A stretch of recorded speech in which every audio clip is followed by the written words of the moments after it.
మంత్రి విడుదల రజని లైవ్ లో మాట్లాడుతున్నారో చూద్దాం. నేనే నెట్టాను, మా వాళ్ళు నెట్టారు, కర్రలతో కొట్టామని చెప్పి మా మీద కంప్లైంట్ ఇస్తే ఈ రోజున మా మీద కేసు కట్టారు.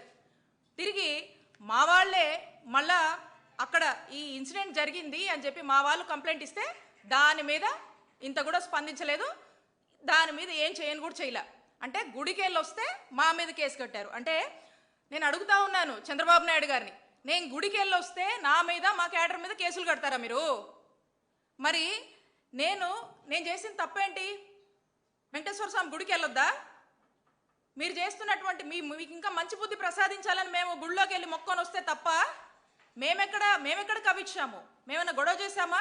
మా మానాన్ని మేము గుడికి వచ్చాము, మేము సైలెంట్గా మా పని మేము చేసుకుని వెళ్ళుకుంటే టీడీపీ గుండాల్లాగా మీ వాళ్ళు వచ్చి ఈ విధంగా చేసి మా మీద కేసు కడతారా? ఎక్కడ పోతుంది లా అండ్ ఆర్డర్? ఏమవుతుంది? నేను కుల మతాలని రెచ్చగొట్టానా? మరి ఈ విధంగా ఇప్పటికైనా ఆ కలియుగ దైవమైనటువంటి వెంకటేశ్వర స్వామి మీకు ఇప్పటికైనా మంచి బుద్ధి ప్రసాదించాలని కోరుకుంటున్నాను. మీరు వెంకటేశ్వర స్వామితో పెట్టుకుంటున్నారు. వెంకటేశ్వర స్వామి పెట్టుకుంటే ఎటుంటుందో తెలుసు కదా, ఏమవుద్దో తెలుసు కదా, అది మీకే వదిలేస్తున్నాను. కాబట్టి నేను ఒకటే చెప్తా ఉన్నాను, ఇప్పుడు కూడా పోలీసులు మేము ఇచ్చినటువంటి కంప్లైంట్ మీద రెస్పాండ్ అవ్వలేదు. నేను ఇదంతా ఎందుకు చెప్తున్నానంటే రాష్ట్ర పరిస్థితులు ఎలా ఉన్నాయి అని చెప్పడానికి దుదరిస్తూ ఉన్నాను. కాబట్టి నేను చంద్రబాబు నాయుడు గారిని ఒకటే కోరుతా ఉన్నా, మీరు ఎంతసేపు రెడ్ బుక్ ఇంప్లిమెంటేషన్ అంటా ఉన్నారు కదా, అదే మీరు ఫాలో అవుతున్నారు కదా, 20 నెలలుగా కూడా మీరు చేస్తుంది అదే కదా. కాబట్టి మీ రెడ్ బుక్ ఇంప్లిమెంటేషన్లో భాగంగా రేపు అసెంబ్లీలు ఉన్నాయి కదా చంద్రబాబు నాయుడు గారు, రేపు అసెంబ్లీలో వైసీపీ వాళ్ళు సామాన్య ప్రజలు ఏ గుళ్లకు వెళ్ళొద్దని ఓ చట్టం చేయండి. చంద్రబాబు నాయుడు గారు ఓ చట్టం చేయండి. ఇంకా ఈ విధంగా మరి పోలీసులే దగ్గరుండి దాడుల్ని ప్రోత్సహిస్తూ దాడులు చేయిస్తూ ఈ కూటమి ప్రభుత్వం వచ్చాక అధికారులను అడ్డం పెట్టుకొని ఏ విధంగా పోలీసుల్ని ఉసిగొల్పి హింసను ప్రేరేపిస్తున్నారో రాష్ట్ర ప్రజలందరూ కూడా చూస్తూ ఉన్నారు. మరి దీని పర్యావసనమే అంబటి రాంబాబు గారి మీద దాడి, జోగి రమేష్ గారి ఇంటి మీద పెట్రోల్ బాంబులు ఏ విధంగా వేసి ఏ విధంగా అక్కడ భయభ్రాంతులకు గురి చేశారో మనమంతా కూడా చూస్తున్నాము.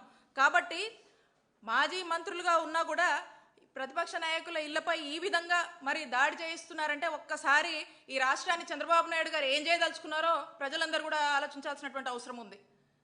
సూటిగా ప్రశ్నిస్తున్నాను నేను చంద్రబాబు నాయుడు గారిని, అసలు ఈ గొడవ కారణం ఏంటండి? జరగని కల్తీనేయిని జరిగిందని మీరే అవాస్తవాల్ని అసత్య ప్రచారాలని ప్రజల్లోకి తీసుకువెళ్లారు. అది మా వైఎస్ఆర్ కాంగ్రెస్ పార్టీకి ఆపాదించి మా నాయకుడు జగన్మోహన్ రెడ్డి గారిని ఆపాదించి మీరే కదా ఫ్లెక్సీలేసి రెచ్చగొట్టే ప్రయత్నం చేశారు. క్లియర్గా సిట్ చెప్పింది, ఛార్జ్ షీట్లో ఎన్డీడీబీ చెప్పింది, there is no animal fat added అని చెప్పింది, ఇట్ ఈస్ నాట్ డిటెక్టెడ్ అని చెప్పింది. అయినా కూడా మీరే రెచ్చగొట్టి మీరే ఫ్లెక్సీలేసి ఈ గొడవకంతా ఈ రభసకంతా కారణం మీరే కదా.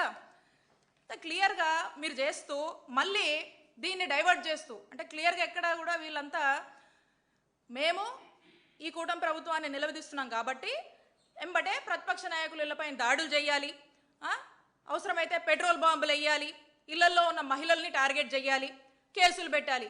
డైవర్షన్ పాలిటిక్స్ ఇదే కదా మీరు ఎంచుకున్నారు. ఎందుకంటే మీరు డిఫేమ్ అవుతున్నారు. ఈ తిరుపతి లడ్డు నెయ్యి వ్యవహారం, కల్తీ నెయ్యి వ్యవహారంలో కూటమి ప్రభుత్వం డిఫేమ్ అవుతుంది. కాబట్టి దీని డైవర్షన్ కోసం ఈ దాడులకు ఈ హింసలకు పాల్పడుతూ ఉన్నారు. మీరు మొన్న మహిళల్ని టార్గెట్ చేశారు, అక్కడ రాంబాబు గారి ఇంట్లో వాళ్ళ లేడీస్ అందరినీ కూడా టార్గెట్ చేస్తున్నారు. ఈరోజు మనకు స్పష్టంగా అర్థమవుతుంది. చంద్రబాబు నాయుడు గారు మళ్ళీ మాట్లాడతారు ఏమనంటే, ఎక్కడా కూడా మహిళలను అగౌరవించినా, మహిళల మీద అసభ్య పోస్టులు పెట్టినా, మహిళలకు సంబంధించి ఏ ఇబ్బంది వచ్చినా నేను సహించను, తక్షణమే కేసులు పెడతాం, అది ఇదని చెప్పి ఉపన్యాసాలు ఇస్తూ ఉంటారు కదా. మరి ఇవన్నీ కూడా గడప కూడా దాటవు మీరు చెప్పినవన్నీ కూడా.